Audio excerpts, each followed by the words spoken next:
Manchu Vishnu cinema అంటే పెద్దగా interest చూపని ఆడియన్స్ కన్నప్ప సినిమా మీద మాత్రం ఆసక్తి చూపిస్తున్నారు. జనాలు ఇంతలా కన్నప్ప సినిమా గురించి మాట్లాడుకునేందుకు మెయిన్ రీజన్ ఇందులోని star cast.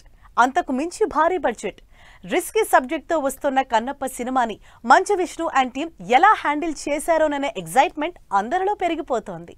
Kannappa Manchu Vishnu dream project. కెరియర్లో ఫస్ట్ టైం 100 కోట్ల బడ్జెట్తో విష్ణు రిస్క్ చేస్తున్న సినిమా ఇది. ప్రభాస్, మోహన్ లాల్, మోహన్ బాబు, అక్షయ్ కుమార్, శరత్ కుమార్ లాంటి టాప్ యాక్టర్స్ ని సినిమాలో ఎలా హ్యాండిల్ చేసి ఉంటారో అనే దానికి టీజర్తో క్లారిటీ ఇచ్చారు మంచు విష్ణు. అయితే రిలీజ్ డేట్ దగ్గర పడుతూ ఉండడంతో విష్ణు కన్నప్ప మూవీకి ఆడియన్స్ నుంచి సవాళ్లు ఎదురవుతున్నాయి.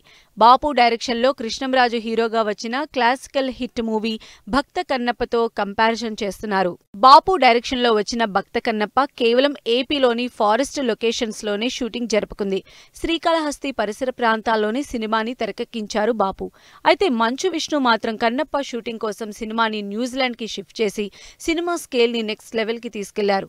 న్యూజిలాండ్ లో ఏకంగా 9,000 ఎకరాల ఫామ్ హౌస్ లో 6 నెలల పాటు కన్నప్ప మూవీని వందలాది మంది జూనియర్ ఆర్టిస్టులతో షూటింగ్ చేశారు. కన్నప్ప స్టోరీ 3వ శతాబ్ద కాలం నాటికి సంబంధించింది కావడంతో ఆ కాలాన్ని స్క్రీన్ మీద రీక్రియేట్ చేసేందుకే అక్కడ షూటింగ్ చేసినట్లు క్లారిటీ ఇచ్చారు మంచు విష్ణు.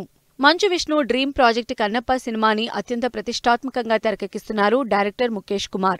అక్షయ్ కుమార్ శివుడిగా, కాజల్ పార్వతీదేవిగా నటిస్తున్న ఈ సినిమాలో ప్రభాస్ రుద్రుడిగా కనిపించబోతున్నారు. ఇక మోహన్ లాల్ కూడా మహాదేవ శాస్త్రిగా లాంగ్ గ్యాప్ తర్వాత కన్నప్ప మూవీలో నటిస్తూ ఉండడం సినిమా పైన క్యూరియాసిటీ పెంచేస్తోంది. మోహన్ లాల్, శరత్ కుమార్, దేవా లాంటి బిగ్ స్టార్స్ నటిస్తున్న ఈ సినిమా అందరిలో అటెన్షన్ క్రియేట్ చేస్తోంది. మరి చూడాలి, జూన్ 27న థియేటర్లోకి వస్తున్న కన్నప్ప మూవీతో మంచు విష్ణు ఎలాంటి రిజల్ట్ అందుకుంటారో అనేది.